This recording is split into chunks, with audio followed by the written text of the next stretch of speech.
No. We'll do it live. It. Do it live. I'll write it and we'll do it live.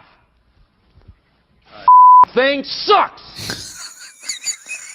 And with that, we welcome you into another edition of the Daily Puck Drop here on Tuesday, October 22nd. We are broadcasting live from the Puck Sports Studios, which, of course, is built by Limback Lumber. Contractors, they offer free deliveries, everything from whole house packages to homeowner DIY projects. They've got the largest stock moldings in the Northwest because they've been doing it since 1930. Give Limback Lumber a call at 206-782-3487. Visit them online at limbacklumber.com. Of course, that QR code, if you are watching here on the stream, whether it's on YouTube or on X, you can just click on that QR code. It's going to take you right there to Limback Lumber. Big thanks to everybody there at Limback Lumber, Mark and Matt and Phil and everybody associated with Limback Lumber for being great sponsors here of Puck Sports. And again, that great sign, there it is, right behind me. Always forget which hand to use to point. The great Limback Lumber sign. Best in the business. We just had our fence redone. You know what? I'm going to shoot some video later today. I'll show you this brand new, beautiful fence and this great lumber there from Limback Lumber. We just had our fence redone a little bit ago, a few weeks ago on our neighbor's side. And that fine wood, Limback Lumber. All right, what do we got here on the show today? What's on tap? Danny Kelly will talk NFL. We'll talk fantasy. We'll talk Seahawks coming up in about 20 minutes. Danny's down in L.A. doing some, I don't know, ringer celebration down there with Bill Simmons and the crew. So we'll get Danny on to talk all things NFL. We'll cover the Todd Bowles situation. Everyone's angry at Todd Bowles last night for, I don't know, trying to win. I don't know. I mean, that's kind of the point of the game is to try and win.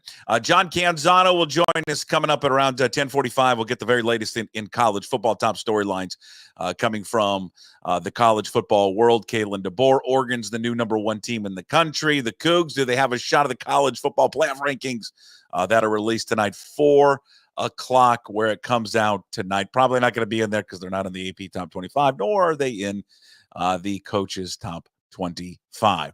But I want to start off with this. Wearing all the Sonics gear today. Sonics hat, Sonics t-shirt. It is the another season. The NBA season will get underway tonight here with 2 games. You've got the Knicks and Celtics tonight, both games on TNT, and there's a lot of great storylines as the NBA season gets underway. And then you've got Lakers and Timberwolves coming up later.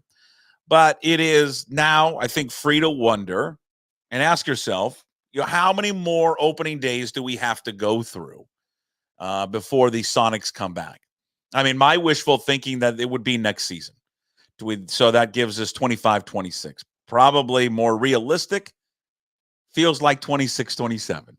And it just keeps being pushed, later and further down the road in terms of when this team is going to come back. I think we all want the team to come back. I think the majority of people in this town are like myself, are excited about the potential return of the Sonics. But I also have to acknowledge not everybody is.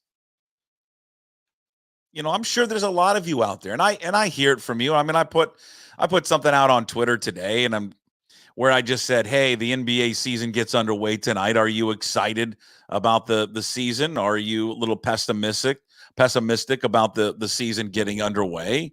I said more optimistic / excited about the return of the NBA, or his interest dwindled, and said we would discuss today. Somebody, Sugar Shane, shout out to Sugar Shane, said the excitement is there, but fans are tired of the rumor mill and the same headline being run over and over. Stop moving the goalposts. Well, that's a great Jerry DiPoto reference there, Sugar Shane. Announce something and then let the buildup begin. Let me just start there with Sugar Shane. I agree with that. I think one thing where the NBA is really dropping the ball on here is they are really, they're cock teasing us as fans. And they've been doing it for quite some time. Because there's all these little rumors that come out Oh, it's getting closer. Oh, we're going to start talking about expansion. Oh, expansion's getting closer. And then there'll be some cold water that's thrown on that expansion talk. Oh, yeah, but just got Vegas. What about Vancouver? Now you got to hear about Mexico City, Louisville, Nashville, all these other teams. What about, all these other teams get thrown out there as potential now destinations. Now, is that to drive up the cost even more? Probably.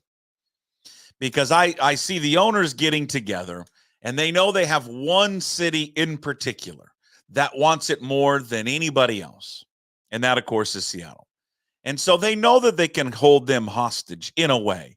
So the league is doing it again, which is very annoying, I think, as sports fans, because they know that this city, unlike Vegas or Mexico City or whatever else cities out there that could possibly be for expansion, they know that Seattle ultimately will pay anything. I guess maybe there's a point for whoever the ownership group is that they wouldn't want to do it. There's a number out there that like, we just can't get there. I'm sure everyone's got a number, but they know they can just keep driving this up more and more and more, with the idea that, that city, that ownership group would likely pay anything for the return of the Sonics in the NBA. And so I'm with you, Sugar Shane. I'm annoyed by it constantly being pushed, down the road. I know from a lot of people that I talked to that were excited about going to the Rain City Showcase or the Rain City Classic, or whatever they call it, the Clippers and the Blazers from a couple of weeks ago. We taped a podcast. I'll promote it again. Iconic Sonics podcast with Rashard Lewis is available. We taped it right before that game that Friday at the Edgewater Hotel. Go find the Iconic Sonics podcast wherever you find your podcast. Same platforms, Apple, Spotify. Just search Iconic Sonics. A real good chat with Rashard Lewis. He was awesome. I mean, I mentioned this yesterday. We played the clip. He would have stayed in Seattle, had Ray Allen not been traded to Boston. So that's annoying to hear, and was annoying to hear at the time. But I think a lot of people that went there that night went there with the idea that some type of announcement was going to be made. I think there was a small amount of people there, a minority group, that felt that they were going to say, we are coming to Seattle and we're going to start playing 2 years. I mean, I think that's why tickets went so fast. I think that's why there were so many people there. But I think the majority of people there thought there at some point, Adam Silver or whoever, maybe someone associated with the league, maybe it's Bonderman, who's the owner of the Kraken, who all believe David Bonderman, along with his daughter, will be running the new basketball franchise. I mean, it's not a secret. Others have talked about this. The Kraken organization have created another group within the Kraken ownership group. And I don't even have the name of it, but they've created another company within the Kraken group that is going to be the Sonics and the NBA group. It's led by Samantha Holloway. They've already had people in their PR department and their communications department switch roles, have left the Kraken hockey to go run this new entity, which is the home for the NBA. So I know there's some people out there that still feel they don't trust the NBA. You have every right not to trust the NBA. I would never tell you not to trust the NBA because the NBA stabbed you in the back. I get it. I don't think it's going to happen this time. I can't say without a 100% certainty, but I don't think that I don't think Adam Silver in the league would lead us down this path not to award them a team at some point. And I certainly don't think that they would do that to the Lewicki's, who they are very close with. And I don't think they would let them create this new shell company within their ownership group that is leading the NBA charge, because that's what they're doing. In fact, the last time we were on radio, we had Samantha Holloway on. We asked her about it.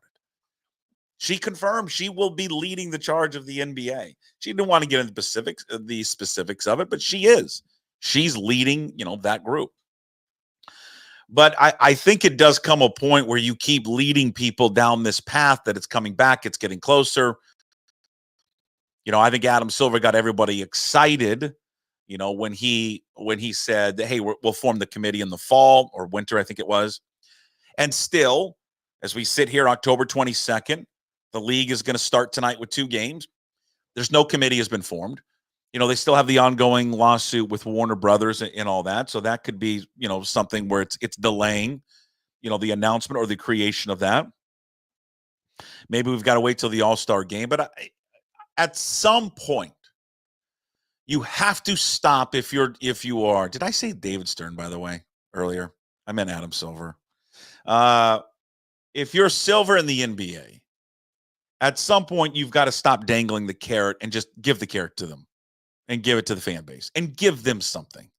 And that something right now could just be, we have formed the committee. The committee is formed. We are looking at cities.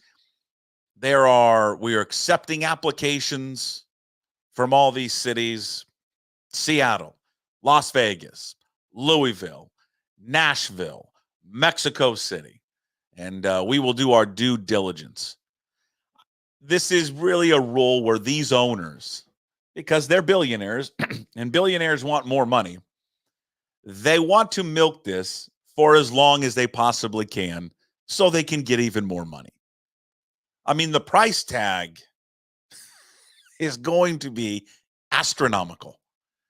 600 billion, most likely. Excuse me, did I say 600 billion? 600 billion would be a lot. But you're talking about, what did the Suns go for? What did this Phoenix Suns just recently get sold for? Because you can tell based off of that what Matt Ishba paid for the Suns. Matt Ishba paid around $4 billion. So are you looking at a price tag probably at $5 billion? Are you looking at a price tag of $6 billion?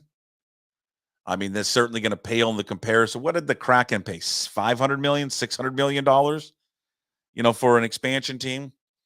Probably $6 billion is what you're looking at, which is just stupid money. But they want to get as much money. These greedy SOBs want to get as much money as they possibly can because rich people want more money. And they look at these 2 cities, and they look at Seattle, and they look at Vegas, and I do believe it's those 2 cities, like everybody else does, that will lead to, expansion in the league. The thing on the Vegas front is there's no arena. They haven't even started the arena. There's no shovel in the ground for a new arena. Why they have to build another one there, which is being led by Todd Lewicki's brother, same group that did Climate Pledge, is trying to get a new one there in Vegas. So now we've got to sit there and wait for that timeline to be finished, potentially before the Sonics could return. So I don't think this is the last opening day before the Sonics return. I think it's highly, highly doubtful. I think an announcement would have had to already have been made that they were expanding, because they haven't even formed the committee yet. They haven't gone through that process yet, which that will drag out forever because, the owners are going to listen to everyone. And then owners want the price tag to be driven up more and more and more, as much money as they possibly can get. So I do think the likely time frame is going to be 26, 27. So I think we'll be sitting here a year from now. We'll be talking about Bronny James starting off his 2nd year in the G League. Probably not one of the better players on that G League team. And we'll be asking the same question. Is this the last opening day before the Sonics return? It's hard to be patient. And I think this fan base, this city's been more patient than any other fan base in the history of sports. waiting for their team to return. But I think you're going to have to wait, unfortunately, a little bit longer. With the season getting started tonight, there are just a massive amount of storylines. The number one storyline, of course, is going to take place in Los Angeles tonight as the Lakers are taking on the Timberwolves. And LeBron James and Bronny James will play together for the very first time. First time in NBA history, will be the only time in NBA history where a father and son will play together. The Griffeys will be in attendance. Griffey Sr., Griffey Jr. will be in attendance tonight. You know, it's a funny story because LeBron has talked a lot about how much he was a fan of Ken Griffey Jr. and was such a fan of Ken Griffey Jr. growing up and watching Junior play with Senior. You know, it's odd. He's 39, okay? They played together in 90 and 91. He was 6. LeBron James is full of shit, by the way. And I love LeBron as a player, but he's so full of shit here. He didn't watch these guys play. He doesn't remember seeing the Griffeys play at 6. He's seen videos. He's seen highlights, but he doesn't remember those guys playing. He didn't grow up watching Griffey in the heyday. He didn't see that. What's the last thing? Do you remember anything from when you were 6 years old? I don't. I don't remember anything. I barely remember the 1983 season. The Seahawks beating the Dolphins. Barely remember it. And I was 7. I hardly remember it at all. I vaguely remember watching the game. And then now it's been ingrained more because I've seen highlights of Chuck Knox being carried off the field in Miami. But no, 6 years old, you don't have this great callback about what the Griffeys were like. But whatever. I think as he got older and as he watched sports more, and I think he's a historian of sports. I think he just liked the idea when he's watched old clips of those two playing together, getting hits in the same game, all that kind of stuff. And he clearly set out a goal to play with this kid. Fine. But here's the deal with it. And I know I said yesterday, sports is supposed to be fun, and they are supposed to be fun, but they're not supposed to be rigged. And there is a professionalism to it. Bronny James has not earned this spot on the Lakers roster at all. At all. He didn't earn it in college. He shouldn't have been drafted. He shouldn't be on the opening day roster. He shouldn't have a guaranteed contract, by the way, is what he has. He has a guaranteed contract. This guy should be playing in the G League. And if he's in the G League, he's not even one of the top players in the G League. He averaged 4 points and shot 29% from the field. No, not the three-point line, from the field in 6 preseason games. Yet he's going to make his debut tonight over more deserving players in the league.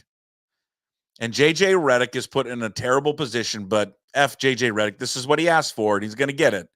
He's going to have to deal with LeBron in this circus show because he's not running the team. LeBron's running the team. And he's going to have to play his kid. Now, how much is he going to have to play him? And when will Bronny James go down to the G League? Because it's going to be pretty quick. He may be up for a week or so, but he ain't going to be up there the whole season. That ain't happening. I guarantee that. He'll be sent down fairly quickly. We'll get more into that. A reminder, John Canzano is coming up at around 10:45. But we got to talk all things NFL, Seahawks, fantasy football right now with the great Danny Kelly. And Danny joins us from Los Angeles. You can follow Danny on Twitter at Danny B. Kelly, senior staff writer, Ringer Fantasy Football Show, Ringer NFL Draft Show. It's all brought to you by the great Georgetown Brewery. Visit georgetownbeer.com. How's the workshop going in LA, sir? It's going well. We were having a Spotify wide, or I guess Ringer wide meeting this week. And so we're doing a bunch of, meetings, seeing all our coworkers that we don't see a lot because a lot of people are remote. So it's been really fun. Yeah. This is team building exercises where we all get in small groups. Is that what we're doing? Pretty much. Yeah. A lot of icebreakers. I'm Danny and I love Doritos. That kind of thing. It's good. Doritos, the go-to junk food. What brand of Doritos, or did we just make that up, Danny? I think, isn't it Tostitos? Is that no? Wait, Tostitos or Doritos? When I'm asking you, what flavor do you like? Oh, what flavor? Yeah. Shoot, let's see. I think what are the? I can't remember what it's called. It's like the hot ones, the Oh spicy yeah, yeah, ones. yeah, yeah, yeah. That's good. Fiery hot. I can't remember. I wish I could remember what the No, actual no. like branding was, but yeah, the You'll, spicy stuff. you'll just throw those down. Hey, I want to jump into the storyline that came out yesterday. Buccaneers and Ravens. I want to get to Lamar Jackson here in a quick second. Mm-hmm. The criticism of Todd Bowles. Mm. What did you think? I think it's one of those things that's like always easier in retrospect to say, or like in hindsight when it's like, oh, they were losing and this guy got hurt. Why was he out there? But at the same time, then I think coaches will face criticism if they just like put in their backups too early. You know what I mean? It's like you want to compete to the end, but you also don't want to put your players at risk. I think I kind of, from a fantasy point of view, obviously it sucks. So I think I do lean on the like, you're down by however it was, like 10 points with 30 something seconds left. Like, why are your starters in? So I think I lean on that side, but I do understand like why a coach would want to be like competing to the end, like instilling that sort of like ethos on the team. Like, we're not going to give up. We're going to keep going. They already had converted an onside kick. And so I don't know. I can see both sides. I definitely land on like it was probably not the best idea to have your starters out there at that point, but like injuries can happen at any time. But it was like a minute left when he got hurt. Yeah. See, I just, people were real hard on him last night. And I guess I'm more on the side. Hey, you already got an onside kick. Right. Stranger things have happened in the league. There's a minute to go. Your starting quarterback is still in the game. You're not all that far away from potentially getting a field goal. So you get a field goal real quick. Right.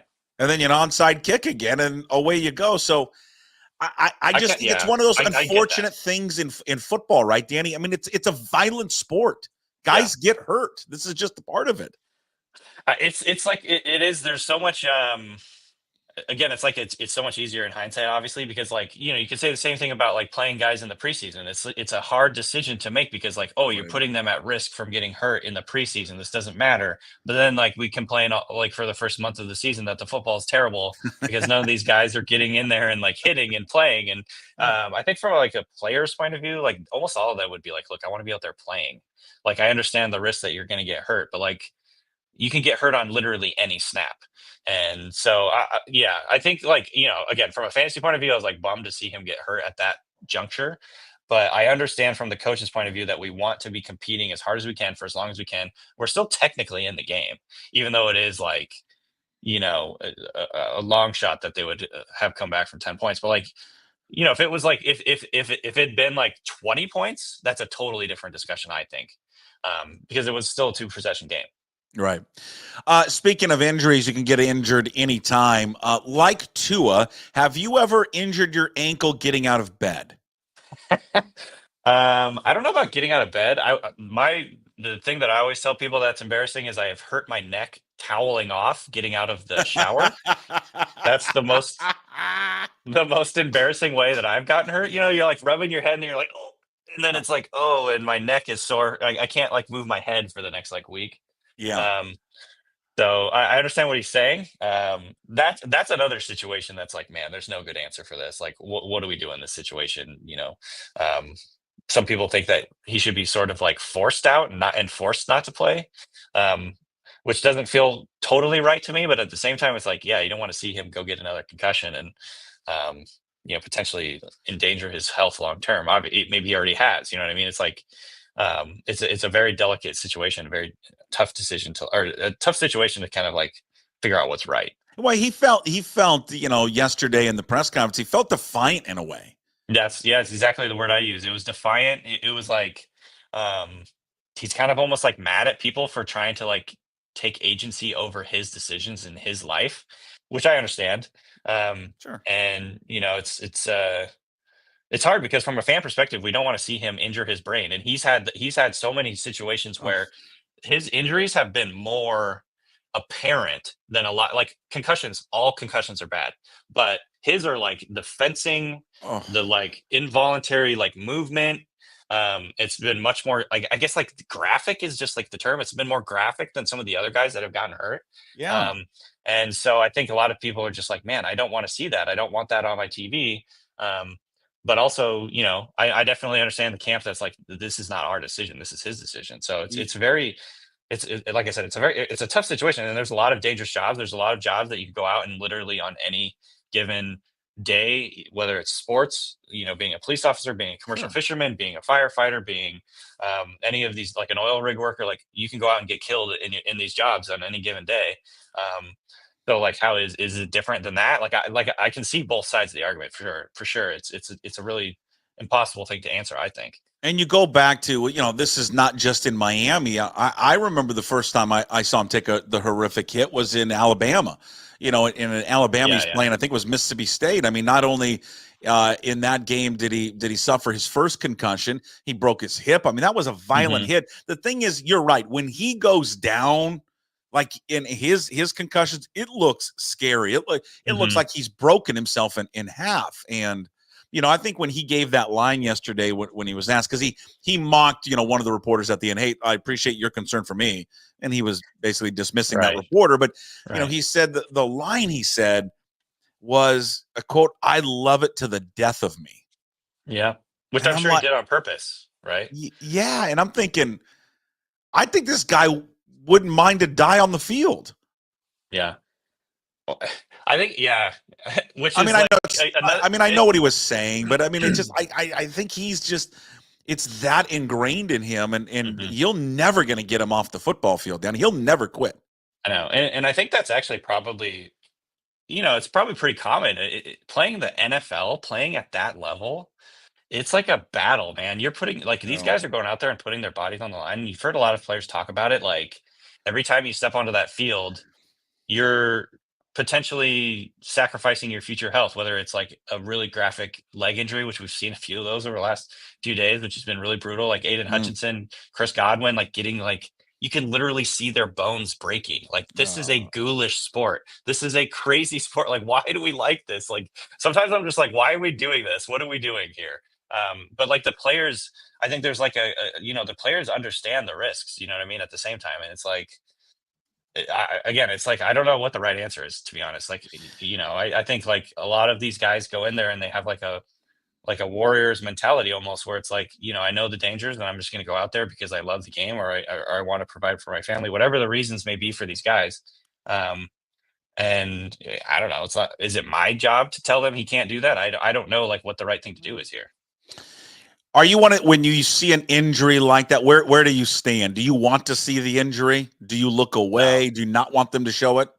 I don't personally, I think it's good usually that it's kind of like been a more common thing now. If it's like a bad injury, that the replay, they don't show the replay. It's like, I don't like, there's like these in the past, there's been like game broadcasts where they like show this guy breaking his leg in like super slow-mo from 8 different like angles. I'm like, do we need that? We don't need that.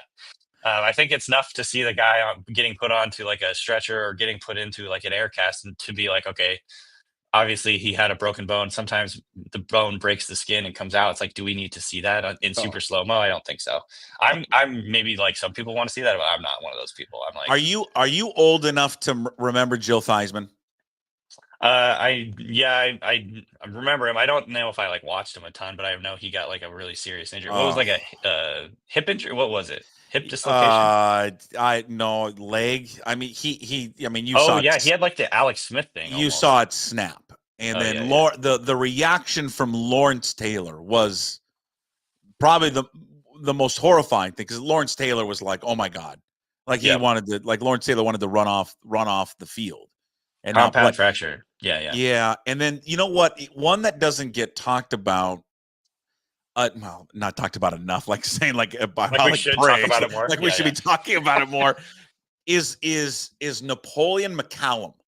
Napoleon McCallum was a running back for the Raiders, and it was after Theismann had got injured, and I believe that one was the worst. And they showed that over and over and over. And you're like, I mean, you wanted to throw up. It was that bad.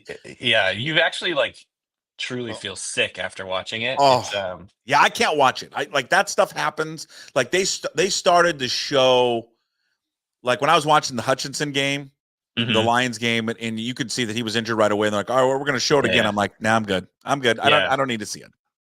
And then you can, yeah, like for people that didn't see that, it's like you can literally see like his Oh, leg. You can see the oh. bone break, and his leg is like hanging there. It's like, yeah, this is like, again, why? What do we do it here? Like sometimes, like I love football. I love watching the NFL. Like it's Yeah. like what I live for. But it's like sometimes it's just like, man, this is like It's a brutal sport, man. brutalish. Yeah. You know, I do wonder at some point now that you kind of we bring this up and we talk about it. Like my son plays football right now. He's 11 and you know any Pop Warner youth football, right? There's a weight limit.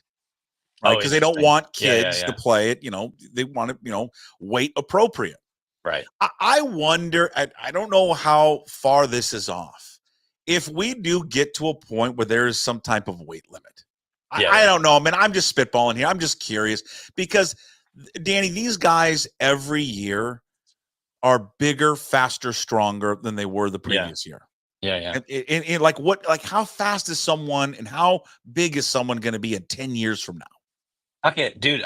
So we have like a bit on our show where we go back and like read funny names from like the old 1930s NFL teams and stuff, like 1960s, 50s, and these guys are like 175 pounds. Oh, Like you're talking like linemen who are like 5'11", 175. yeah. Like you're absolutely right. These guys have gotten bigger and stronger every year.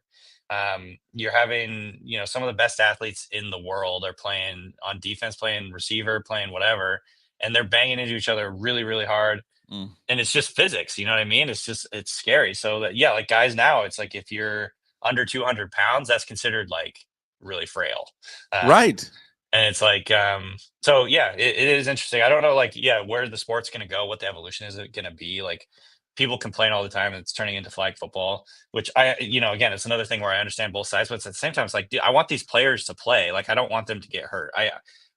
You know, I have a vested interest in players being healthy because I do the fantasy stuff, but like also it's just more fun. It's a better sport when guys are on the field. So like, I don't really get into all the like complaining about when quarterbacks get hit and, or like, you know, like the roughing the passer penalties, which are usually really like weak. I understand that. But at the same time, I'm like, I want these quarterbacks to be playing because the product is so much better. So I actually like that they're protecting these guys. Quarterbacks are hard to find. When you have a bad quarterback, it turns into like the Miami Dolphins versus whatever. Like the Saints Broncos game the other day. It's like Bo Nix versus Spencer Rattler. It's like, does anyone want to see that? Why are we watching that? Yeah. So I understand like why you would want to protect quarterbacks so much because it literally like ruins the product when it's bad quarterback. Yeah, I don't know if they get to that. I mean, maybe at some point, you know, I think, you know, you were 10 years away, maybe longer, where we get to a point where like offensive lineman and defensive lineman have to be a certain weight. You have to make weight like you do in Pop Warner football, I mean, because you know I'm looking at look at Derek Hall for example. Derek Hall, I mean, you saw him run down the field after the scoop and score, right?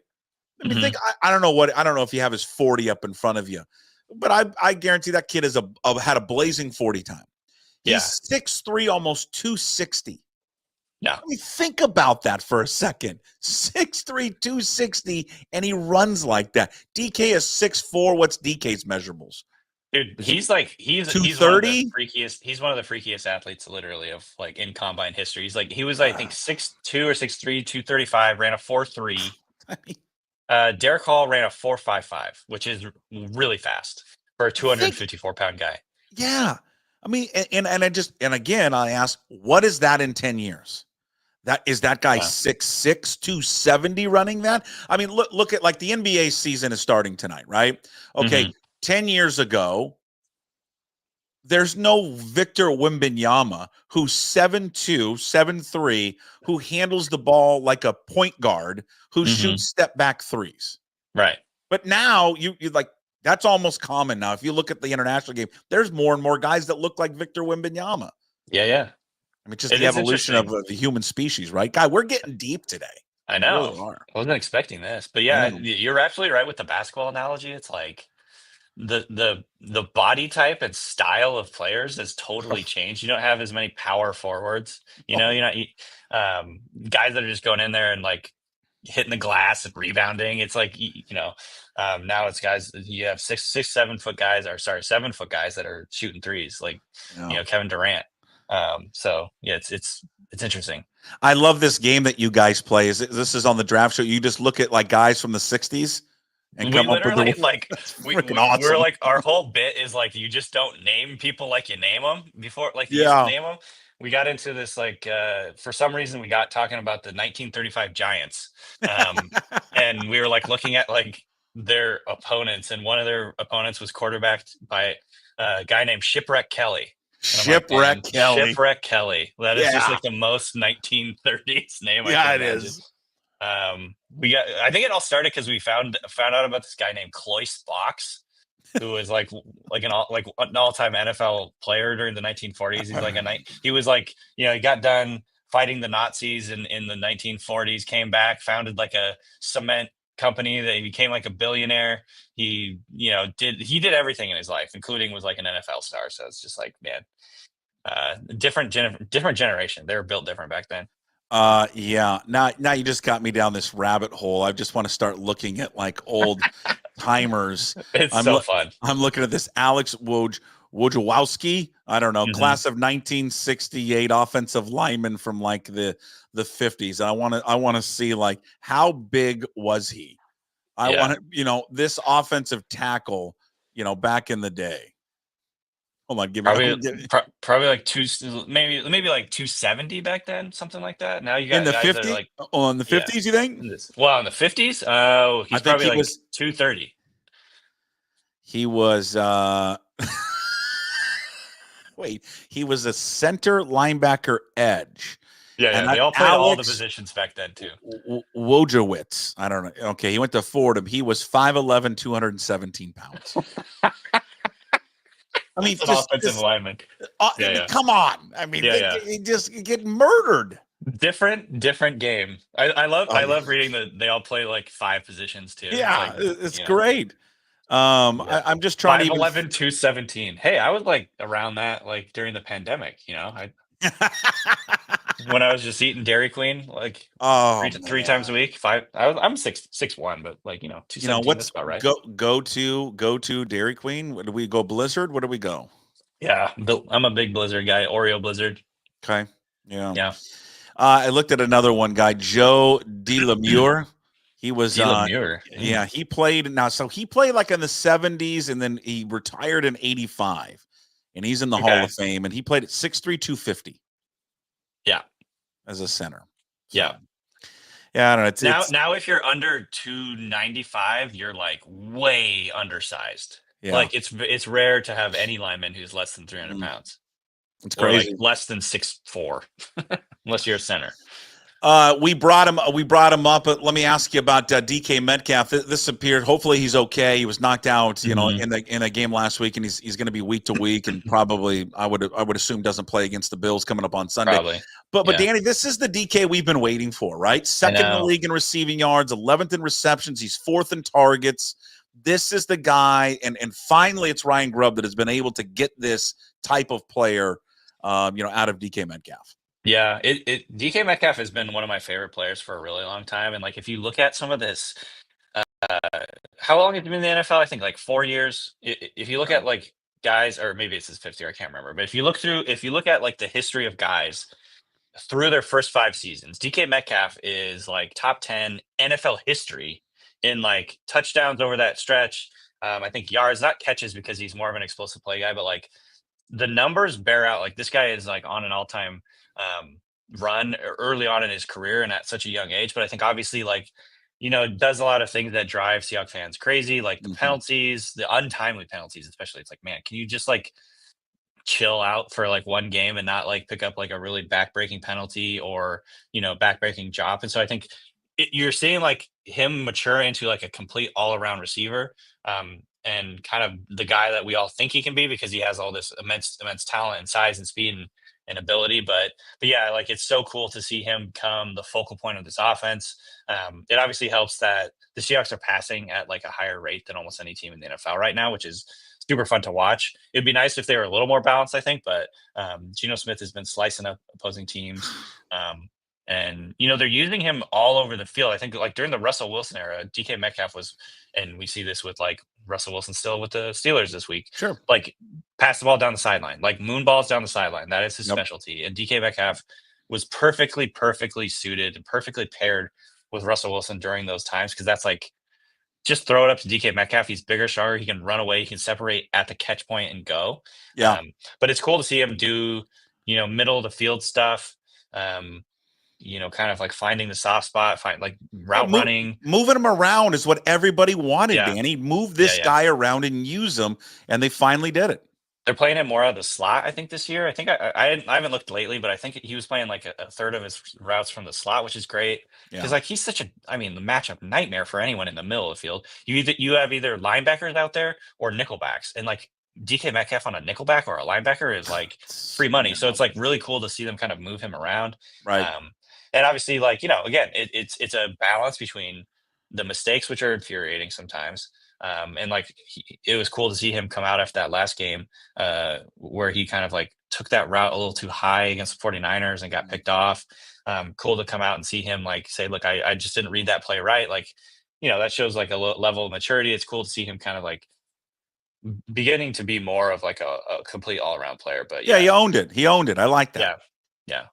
So I love Metcalf. I've always loved him, but I recognize why some fans get upset with some of the penalties and mistakes. But I think the sky is absolutely the limit with this guy if he can kind of like put it all together.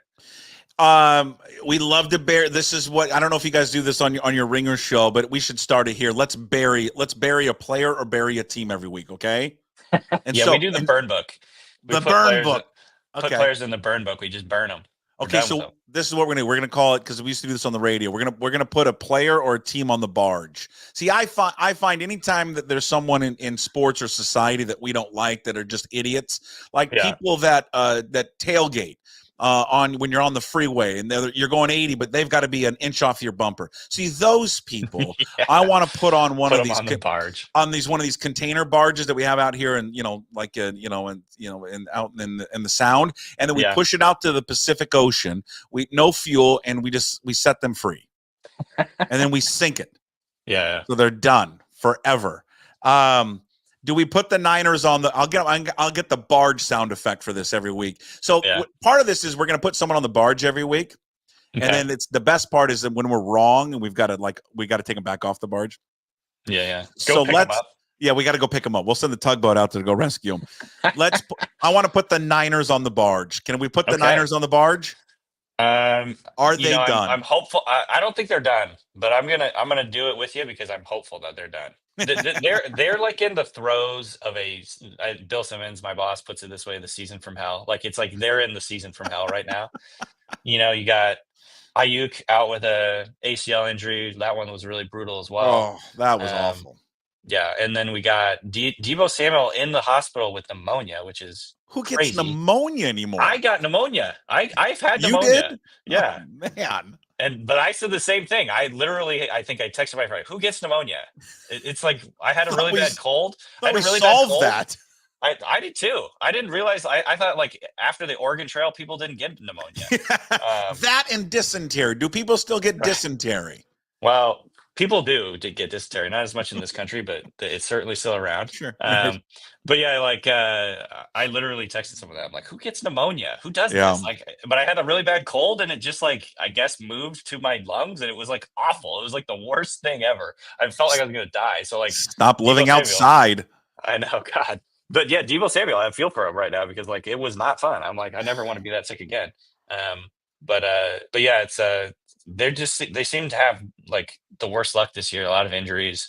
Yeah. They've lost some like really winnable games. They don't seem to have that edge, and it's like we saw this with the Eagles last year when they collapsed. They were 10-1 at one point, and everything fell apart because they just they were still living.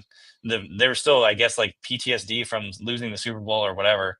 And so I think the 49ers are kind of having that. They just lost again to the Chiefs. and that can't have helped anything, I'm sure. And so, yeah, it will be interesting to see kind of like if they can bounce back from here. They still have a ton of talent. I still think they're going to be hard to beat from the Seahawks point of view, but yeah, it's tough. Yeah. All right. Before you go, it's Tuesday. Fantasy football players, we need advice. It's Tuesday. It's fantasy waiver pickup day. What do we got, Danny Kelly? Help us out, please. All of us. We're terrible at fantasy football. Let's stick with the 49ers to start off here because obviously losing Brandon Ayuk, really tough. Deebo Samuel in the hospital. Juwan Jennings has a chance to be like, honestly, a top 24 like receiver maybe the rest of the way if these guys can't get back quickly. He's shown a ton of chemistry with Brock Purdy. I think he's just good. He's just a good route runner. He's really big and tough and physical and run after the catch. I think if he's not out there on waivers for you, Ricky Pearsall is another good option for you. 49ers first round pick. He looked pretty decent in his first game back. Can't believe he got shot. He got shot. Like, speaking of the season from hell, this guy's coming back from a freaking gunshot to the chest. It went through it. It went through his body. Like, that's wild. That's absolutely wild. So yeah, there's that. And I would say, like, if those 49er guys don't interest you at receiver, Romeo Doubs and Dontavian Wicks, 2 guys from the Packers. I think both of these guys, it's going to be a little volatile week in and week out because the Packers seem to be that team where it's like, they're like the 49ers. One guy will beat you each week, and it's hard to predict which one. But I think both of those guys are playing a ton and getting a ton of targets. Keon Coleman for the Bills seems to be coming on. He's a rookie receiver.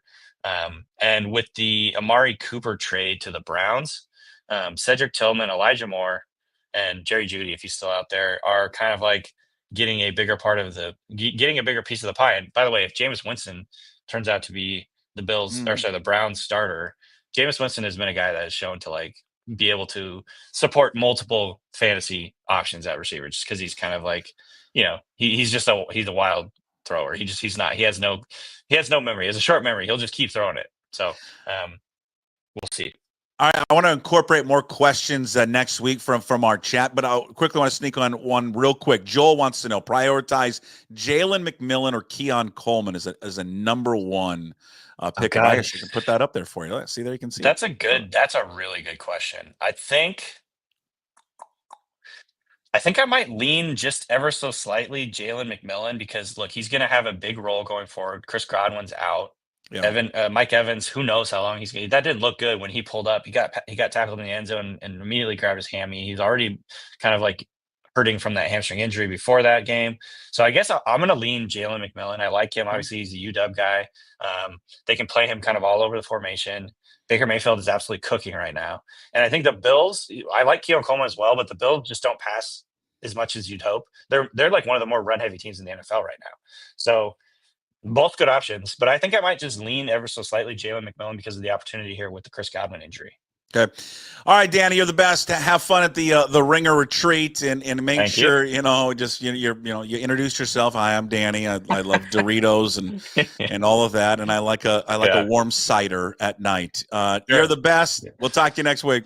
All right. Sounds good. Talk to you, man. There he is, Danny Kelly from The Ringer. Danny's appearance every single week is brought to you by Georgetown Brewery, owned and operated by 2, of course, diehard Huskies. Boy, they love themselves some purple and gold. Roger and Manny, they've been pouring the best local craft beer for the past 23 years. You guys know that because it's the best. Lucille, Rogers Pilsner, Manny's Pale Ale, Bodie's Zaffa, all of it. Tap room is open. If you haven't been there, it's great. It's open from 10 a.m. to 8 p.m. every single day. Visit them at georgetownbeer.com. Danny's episodes will be up on YouTube. You can check it out there in case you missed it or came in late. Also up on Apple and Spotify, wherever you find your podcast. And of course, up at pucksports.com. All right, let's make the transition. Let's talk a little college football with the handsome John Canzano. We go from NFL to college football, brought to you by Zeke's Pizza, best selection of pizzas and local Northwest craft beers. Visit Zeke'sPizza.com. Follow John on Twitter, John Canzano BFT. Read his work at johncanzano.com. God, he's got a radio show, too. The Bald-Faced Truth in Portland, 750 The Game. The man is everywhere. He's taken over media, not only in Portland, the Northwest, but in the country. How are you? I'm doing well, man. I was listening a little bit to your last guest talk about who's on the barge. I'm just glad I'm not on the barge. I think that's a good thing. And how about Ricky Pearsall for comeback player of the year? Like, you get shot bullet passes through you, then you're catching passes on the field. Like feels like it was like 2 weeks later he's out on the field. Like what a great story. Yeah, I like that. We're gonna start that every week. Another player or NFL team to put on the barge, where we ship them off to the Pacific Ocean. And the best part is when we're wrong, we just bring them back. Yeah, you just bring them back. Yeah. Total no accountability at all. So just bring them right back off. Yeah, there's no accountability. It's sports. We're wrong all the time. I always love people in our industry that get so bent out of shape because they have so much desire to be right about something. Like it's an opinion-based business. There's no right or wrong answers. Yeah. I was telling a story the other day. I had a Duck fan one time who was really mad about something I wrote. I don't even remember what it was. This was years ago, but I was out to dinner with my wife and we're in a restaurant and, we don't go out a lot and we've got 3 daughters. Right. And so we're out for a rare night out and we're sitting in a restaurant and this guy walks up to the table, doesn't say anything and drops a folded up note in the middle of my plate. Okay. Right in the middle of my food, drops this note there. I open it up and I'm confused and I look at it and it says, I hope you choke on your food. You're horrible to the Ducks, whatever. I look up, the guy's scurrying away, right? He's looking for an exit, but he doesn't. He goes into the bathroom, Puck. So I get up and I follow this guy to the bathroom. And it's one of these restaurants that has like just a single stall so you can lock the bathroom or whatever. My wife is going, check, please. Like she's already at the front of the restaurant because she knows I'm going to punch this guy out. And so I'm standing outside the bathroom for a while and I finally just yell to the guy. I go, I'm not leaving. I'm going to be out here waiting for you. I would be there at 2:00 in the morning. If I'm waiting for you. So I've got the note in my hand. It's like balled up. Like I'm ready to just like grab. I'm trying to think like, am I going to grab him by the throat and punch him? Am I going to, tackle him? What am I going to do here to this guy who's been rude to me? And so ultimately he opens the door. He's super embarrassed. He's red. He's not making eye contact. He's trying to scurry past me. And I take the note in my hand and instead of punching him, I just throw the note right off his forehead. It just hits him right on the side of the forehead and bounces away. And then I follow him. He goes to his table, Puck, in the restaurant. He's sitting with his wife and his in-laws who are horrified. Like they have watched him do this. They're embarrassed. He sits down. He's looking down. He can't even look up at me. I'm thinking, do I flip the table over? What do I do? Like I'm trying to am I going to rise to his level of irrational behavior or am I going to be the bigger person? Somehow, some way, probably because my wife is watching across the restaurant, I just put my hands on the table and I said, hey, you guys have a nice night. And I left. Years later, I'm at Levi Stadium for a Pac-12 championship game. Guy comes up to me in the parking lot and says, hey, years ago, restaurant, threw something in your plate. I'm really sorry. I'm embarrassed. He apologized, talked about how much he had grown up. And I thought to myself, I'm so glad I didn't choke this guy out because I gave him an opportunity. We put him on the barge. We let him come back off the barge, so to speak. Yeah. It just shows you like the depths of, that thin stripe of fans. And it's not just Duck fans. No. There's just a thin stripe of every fan base who has no rational, like they've lost their tether to reality and everything feels bigger than life. And, I just know in that moment where he threw it on my plate, he hadn't thought beyond dropping the note in the plate. He had no plan. He had no exit plan. This was not Ocean's 11. Every fan base. God, that's a great story. It's just phenomenal. I cannot believe that you didn't kill the guy. I honestly can't believe you didn't do it. Flip. I thought you were going to go up to the table and like buy him a drink or something. But no. Good for you. I wanted to flip it over though. You know what I mean? I was just going to flip the table over and just let it go everywhere. But every fan base, it's I just love when other fan bases go, that's the worst fan base ever. Right. I mean, every fan base has got that lunatic fringe to it. Yeah. Every one of them. Yeah. Maybe some more than others, but every fan base has it. The thing that I understand it because I've been a fan. You've been a fan, right? You understand what it's like to live it and breathe it and be upset when your team's not performing or somebody's criticizing your team.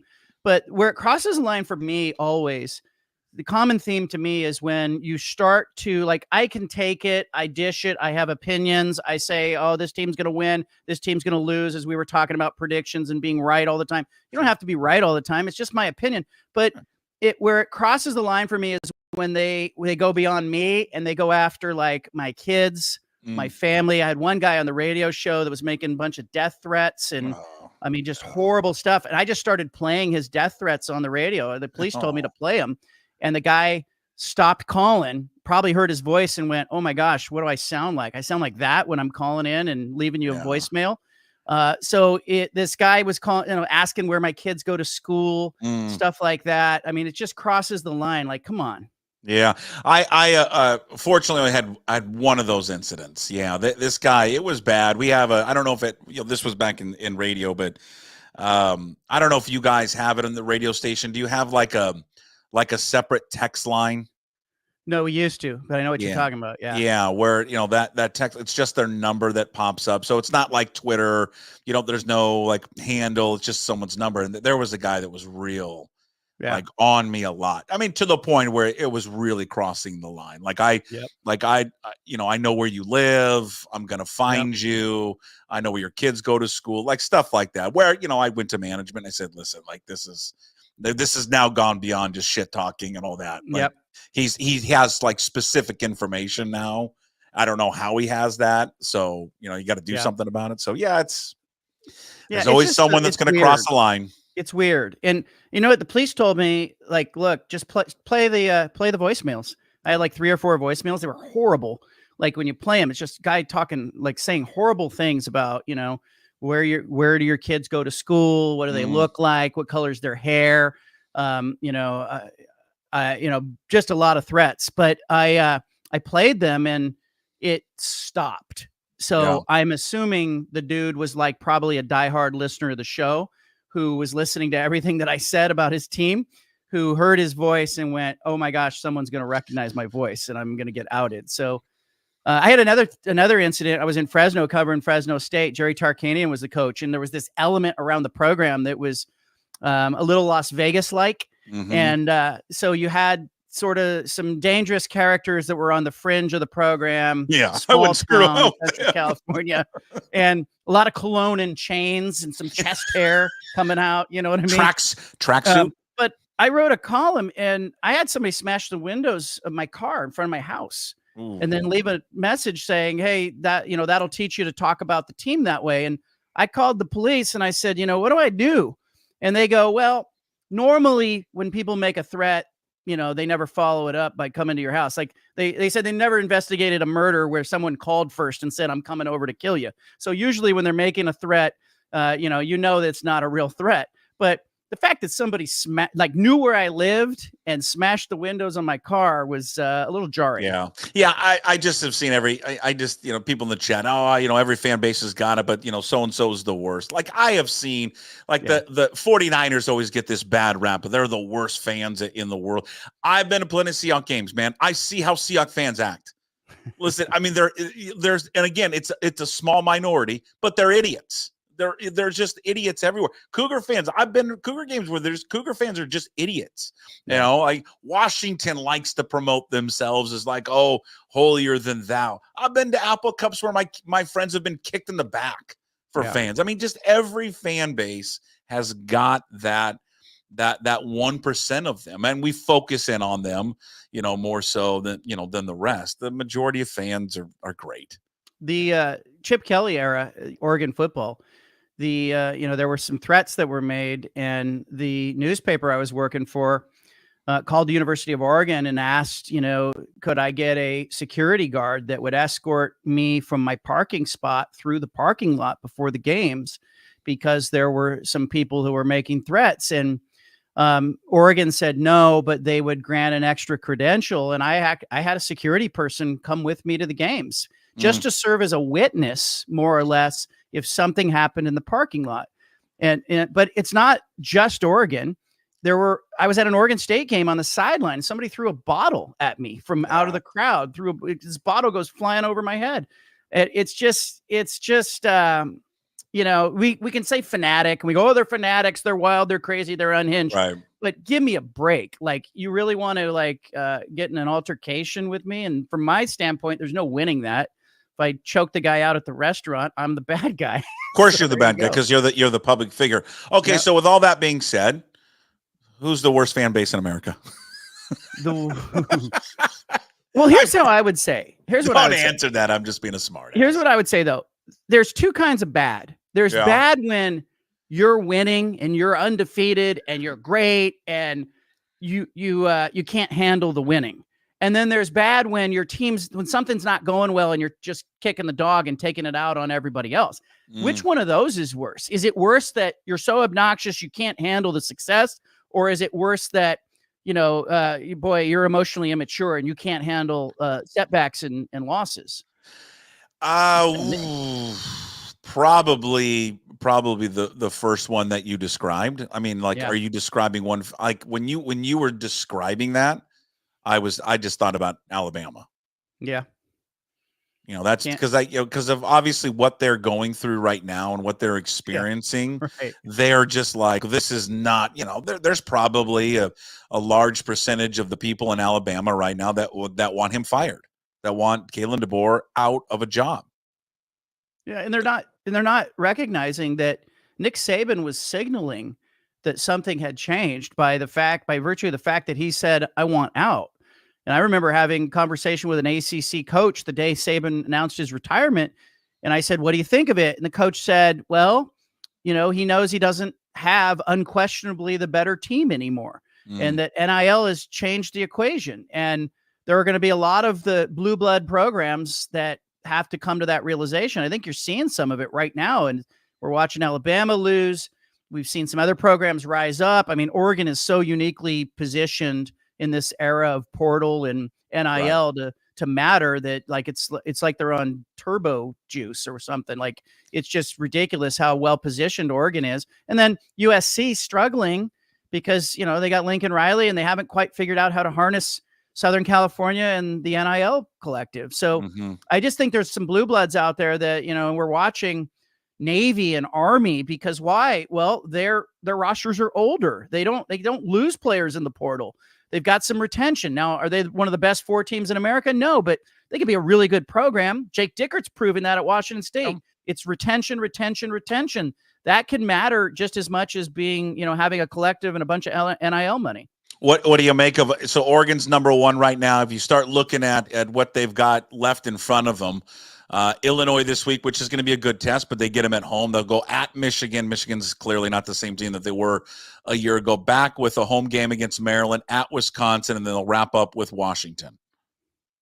I think pretty favorable. Oregon could lose a game in here, but they're going to be favored in every one of those. And I think Dan Lanning did a really smart thing. You could see him at the end of the Purdue game on the sideline. The game hadn't even ended yet. And he's turning to Tosh Lupoi as defensive coordinator. And you can kind of see a serious look on his face. And then Lanning comes right out of that when he does the post-game interview. And he starts talking about how it wasn't good enough. We didn't tackle well enough. He just beat Purdue 35-0 on the road on a Friday night in a short week after Ohio State. It was a trap game waiting to happen. And Oregon just played really well for most of that game. But Dan Lanning's messaging was like, we can tackle better. We're not the team we want to be. Then he's closed practice this week for the first time. He's closing ranks, basically telling those guys, hey, it's short-lived. I talked to a former Oregon Duck, was on the 2012 team and the 2010 team, Nick Cody, an offensive lineman. And, he remembers being ranked number 1. The last time they were ranked number 1, they lost the next game. So I think there's just been a lot of messaging this week from Oregon's standpoint about, hey, it doesn't mean anything. It's not the goal to be ranked in week 9 of the season, ranked number 1. That's not a national championship. It's not a playoff berth. But I still think, Oregon could lose a game. It could even lose the conference championship plus a game. I think what we see now is we see Oregon as a playoff team. I think they're in this thing, and now it's about, can you get yourself that first round bye that everybody covets? There's no point in going to the conference title game unless you're going to win it, especially if they're going to run into Ohio State again or maybe Penn State or Indiana. But I think Oregon's feeling really good about where it is and probably feeling good that it had some tests in the early part of the season against Boise State and Idaho State that I think helped them. And what's cool is that we got the college football playoff rankings that come out at 4:00 tonight. I mean, this is now as we go into this week 9 of college football. This is when the playoffs start. Because this is now a playoffs that start right now. Everyone's saying, well, the playoffs going to start at the end of the year. No, it starts now because of the 12 teams are going to be in it. You got the first 4 teams that are vying for that bye right now. I mean, we would assume that the first 4 are going to be Oregon, Georgia, Penn State, Ohio State, just kind of, in line with what the AP top 25 poll is. How do my Cougs sneak into the top 25 into the college football playoff rankings tonight? Is there a chance? Is there hope for us? Yeah, I think there is. And I think you saw it in the AP top 25 poll. I mean, Washington State was sitting in that 26th position. I was kind of looking at where they were ranked. They were showing up like 23, 24 on some ballots. I think all Washington State needs to do is win out. And it's a beauty contest now for Washington State. I think it's why, even though the competition was inferior last week with Hawaii, I thought it was a really good win. It was a nice statement that, hey, Washington State's not just good.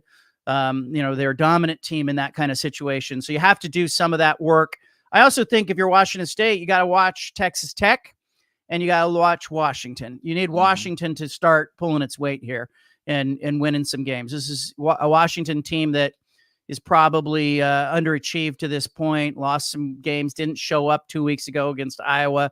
So you need Washington and Texas Tech. I think it would do a lot for Washington State if Texas Tech could continue to win games.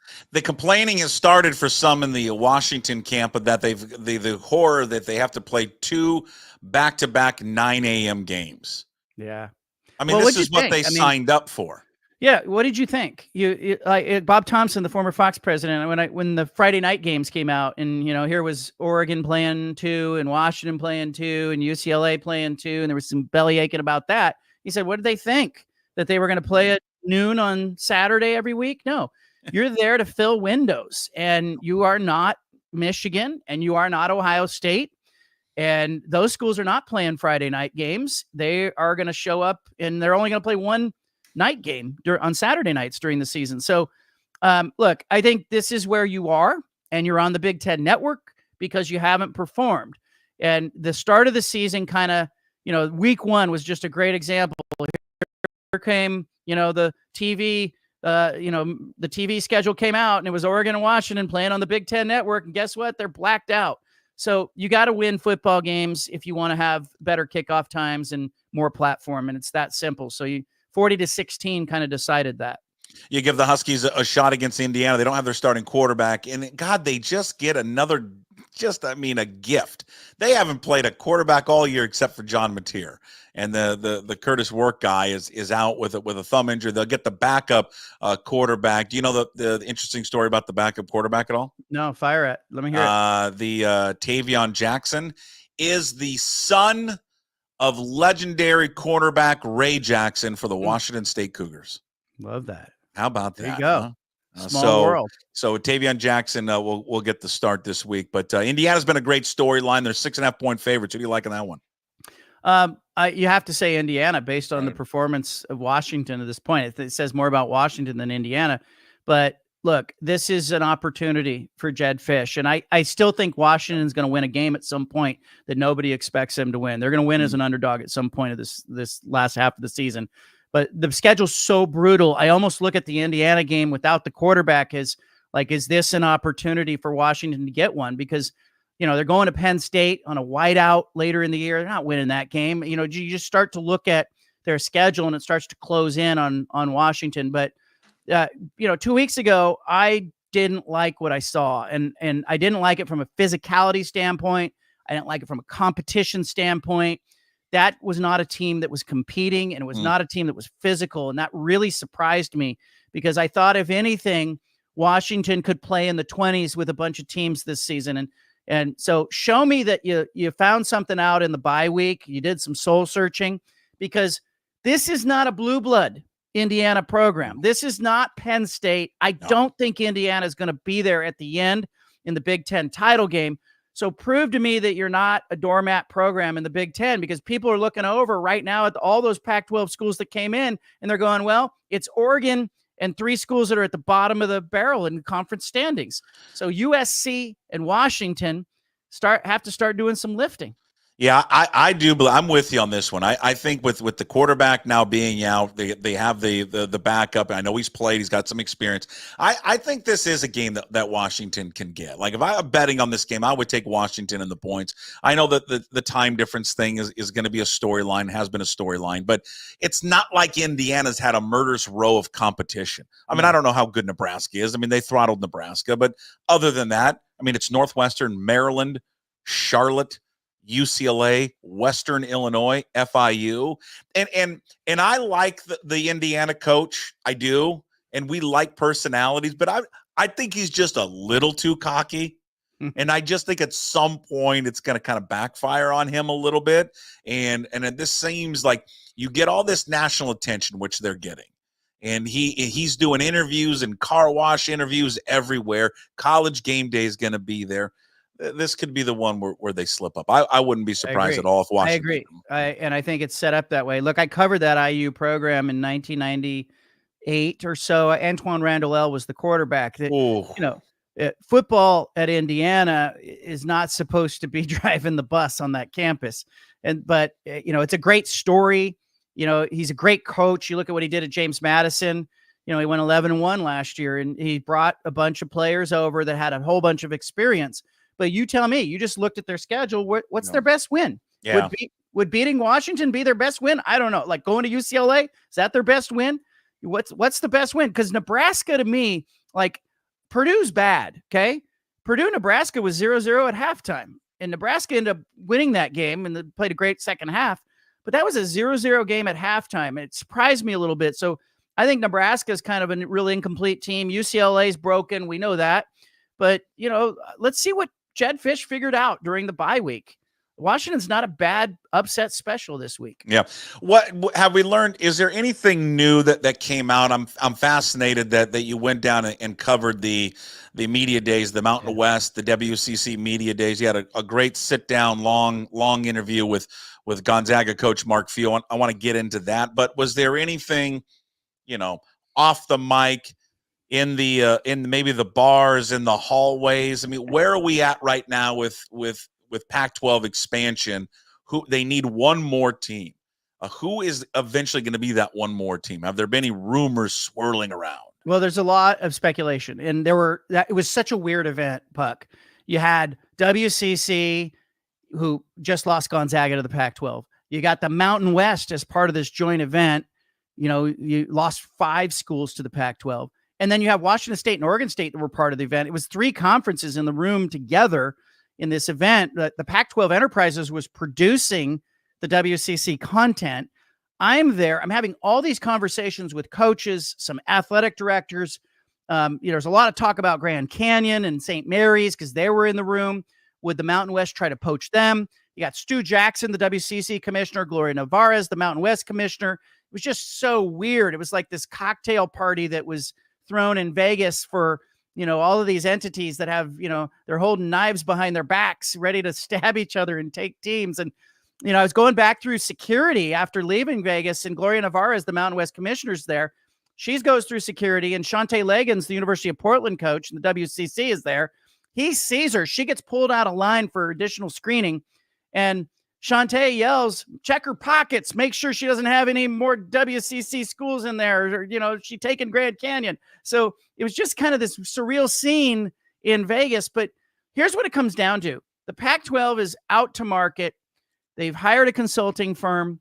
They are now busy kind of trying to figure out, should they divide basketball and split it off from football? Do they try to sell it together? I think a lot of the appetite for, Gonzaga and Gonzaga being involved is going to drive that decision if they separate. But then the larger picture is, as they approach these potential media partners, I think the biggest vote in the room now belongs to the media partners, as it did with Big 10 and Big 12 and SEC expansion. You're going to ask those media partners, okay, what will you pay for Memphis? What will you pay for Tulane? What additional value can we put into the deal if it's UNLV and Memphis, if it's UNLV and Nevada, if it's somebody else? Do you then pivot and go, hey, model some Power 4 schools in there? Do you include Cal or Utah or Arizona State? And just to see, is there an appetite for those schools wanting to come back? I think if you're smart, you do all of the above, and then you let the market dictate whether or not those are real conversations you need to have. If you don't have enough value in the deal, you don't go after them. But if, let's just say somebody comes back and says, yeah, there's an additional $5 million per school if you can lure in these two partners. Suddenly you're having some conversations that nobody's talked about. And Mark Few said something to me at Media Day, and I'm always listening when I'm interviewing people. I'm listening to what they're saying. And Few made this comment to me, when Teresa Gold went to visit him in Spokane, she sits with him and sells him on the idea that Gonzaga joining now, meaning that day that Gonzaga came in or the day later, would potentially change the conversation for others and maybe bring some people they didn't expect into the conversation. I found that interesting that Few was talking. He was very candid in talking with me about that. And so I think Gonzaga viewed it as, hey, we're not just joining the Pac-12, we're changing the conversation by joining the Pac-12. And you notice that day where it happened, suddenly all of the media out there, some of the fans out there were going, oh, this is just the Mountain West. This is just we should have merged. Suddenly saw Gonzaga in the room and went, okay, this is a little different. And, there's some validation there. And so I really do think that the media partners that are out there, and, we're being told like it's, of course they're going to talk to ESPN and Fox and CBS, but TNT has some money to spend. They didn't get the NBA deal. You have the potential to go back to Apple. You have the CW that has been invested in this trial run this year with expanding their coverage. So you got some new partners in the room. You're the only one that's out there. You can't tell me that the Mountain West is also out there. They're not the same. This is the Mountain West, not the same as what the Pac-12 is selling. So I think it's going to be really interesting to see what those media partners say when they cast that vote and go, yes, we'd like UNLV. Yes, we'd like Memphis, or maybe they don't. Maybe they want something bigger. Can you ask the people that run CW what the hell happened last week's game against Washington State and Hawaii? It was the worst coverage I've ever seen. I was watching it on YouTube TV. Well, first at a bar and then at YouTube TV. It was like you got like vertigo watching it. I have heard from a few people who use YouTube TV that the CW broadcast on YouTube TV has had some issues. Now, I know that I've talked with the Pac-12 week to week as they're, if an issue comes up, they've been really good about trying to troubleshoot some of that stuff. I have found, Puck, and I'll just put this out for your viewers. Like, I have found that the digital signal that is over the air, to me, feels like it's crisper and it's better than what I can see on YouTube TV. And it may just be some way that is being, rebroadcast within YouTube TV that could be the issue. But I was watching it over the air. I didn't see any of that, but I got emails from people saying, I'm having an issue. It's glitchy. It keeps cutting out. But I'm just wondering if the issue might be that there's some kind of glitch inside of how it's being transmitted on YouTube TV. I'll ask. I'll find out. There were people who have Comcast, who have cable, had issues with it as well. So I don't know, but it was a hard watch. They finally figured out in the fourth quarter that they don't see the picture in high definition. But keep an eye on your guide. Sometimes there's two channels that offer the CW. One will be an HD version. One will be not HD. So if you're having that issue where you're watching and you're going, gosh, it looks like it's 1990 here, then look to see if maybe your guide has a second option. But this is stuff that shouldn't be coming up. Right. If you're going to go with the CW and you're the Pac-12, you have to fix all this stuff this season. Like, you need to iron all this out so that people have confidence that they can get the games in a meaningful way going forward. When you talked to Mark Few, this was before Tony Bennett had stepped down. Did you get into any of the conversations with Mark Few of like what happened with Tony Bennett? Bennett had just stepped down, and I talked to Few an hour later. Oh, that's right. He had stepped down. Okay. So he had just stepped down. And Few, he opened up about it. And he talked about all the hats you have to wear, all the things you have to do now, how the conversation when you're recruiting a kid, even at Gonzaga, begins with, what can your NIL collective do for me? It's a different job. And Few sort of said, you either have to adapt and you either have to open your mind to it, or you have to do what Tony did. And he said, I got a lot of respect for what Tony did, because if you just acknowledge I'm not the right coach anymore because I can't do this stuff, you're just saying what Chris Peterson and David Shaw and, you know, a whole bunch of other coaches have said. And we also talked about the burn rate of coaches. And, you know, we were just spitballing. And I said, you know, we've seen coaches stay places for 15 or 20 years. And Fuse said he thinks that burn rate will now be more like it's a 5 to 10 year job. And guys will start talking about it. And you heard it from Jake Dickert. He said, what did he say? 10 years, right on your show. 10 years out. Like because coaches can't fathom the idea of being in this position where it's 24/7, 365. You recruit a kid, you lose a kid, you have to get them back in the portal. They jump in the portal, they jump out of the portal. All of that, plus the money element, plus, the actual teaching and the X's and O's of coaching that you got into it for the first place. So what we're seeing are the guys who are getting in the business now understand it. And it's more of a recruiter's job. Dan Lanning, Kenny Dillingham in football, younger guys. But the coaches who have been in it a while are looking around going, I'm going to do this for 2 more years. I'm going to do this, because they can't wrap their heads around the idea that they could spend 20 years in this job. It's just not going to happen anymore. And Fuse said, you got to find people on your staff who want to do all the things you don't want to do. And if you can't, you got to do what Tony did. Yeah. It's a hard job. I mean, I get it. And I also get people that come down on me like, you guys have been making a lot of money for a lot of years, and like, stop complaining about it. But sure. Yeah, the job description has changed immensely for him. Go catch all of John's work at johncanzano.com. He's going to have his picks coming out later this week. The man should be moving to Vegas with all of his picks. I know he's got some locks, but he's going to reveal that. When do you reveal all your Thursday morning on the picks? I got something coming this afternoon on the Pac-12 media rights front. I just, you know, I've learned some things, some stuff I need to confirm, but you know, it's a lot of what we've talked about here and kind of what happens next for the Pac-12. But Thursday morning is the picks. And I found, look, I don't want to say this. I should knock on wood. I probably shouldn't say this. The schedule of games this week, Puck, I don't know that I felt better about my picks than this week in any other week. Man, you've been on fire. You really have. It's amazing. Not only just against, just the picks outright, but just the against the spread as well. All right. I've trusted USC too much. It's been a real thorn for me, but he's out at the end of the year. Don't you think? I think she's going to turf him, but they would owe him $88 million. It's like, that's a lot of money unless you have a donor who's willing to say, all right, I'm good for 80 million. That is a lot. You have a real problem there, but she would trade. You know, here's the thing though. I kind of think it depends who's available. Yeah. She would trade Lincoln Riley for Kalen DeBoer now. Like, she would do that. Maybe DeBoer would want that as well. Mid-season. She would do it. And, you know, because that's an adult, you know? Right. And that's what USC needs. It needs an adult to be the head coach. Yeah, for sure. All right, John. Again, all of John's work, johncanzano.com. Follow him on Twitter, John Canzano BFT. And, of course, listen to his fine radio show that starts shortly. It's coming up pretty soon at the Bald Face True 750, the game down in Portland. Thanks, John. Appreciate it. Thank you, Puck. There he is, John Canzano.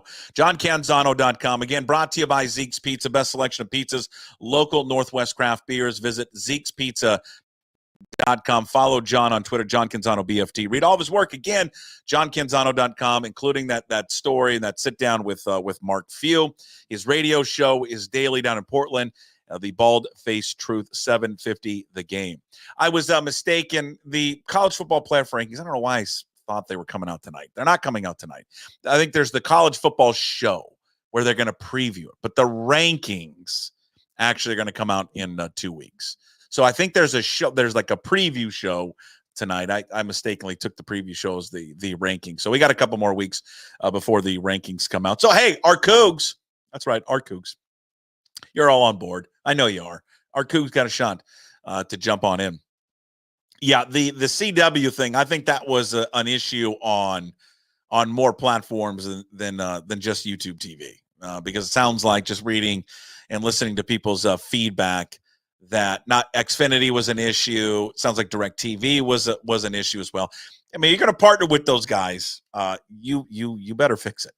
You better fix it real fast. Hey, What the Puck, of course, is brought to you by Restoration One of North Seattle. We wrap up every single show with Hey, What the Puck. We try to find a sports story, a non-sports story, just a sports story in general. Doesn't have to even be sports, just anything to talk about here with Hey, What the Puck, which again is brought to you by Restoration One, your restoration company that lets you avoid the stress of water, fire, and mold damage with their property restoration services. It is locally owned, folks, and operated. Make them your first call when damages affect your residential or commercial property. 206-817-8917. Visit them online at restoration1.com, the North Seattle franchise. We talked about this story just a little bit earlier with Danny Kelly. In case you missed Danny Kelly from The Ringer, will be podcasted later after the show up on YouTube, and then all the audio platforms, Apple and Spotify, and of course, pucksports.com.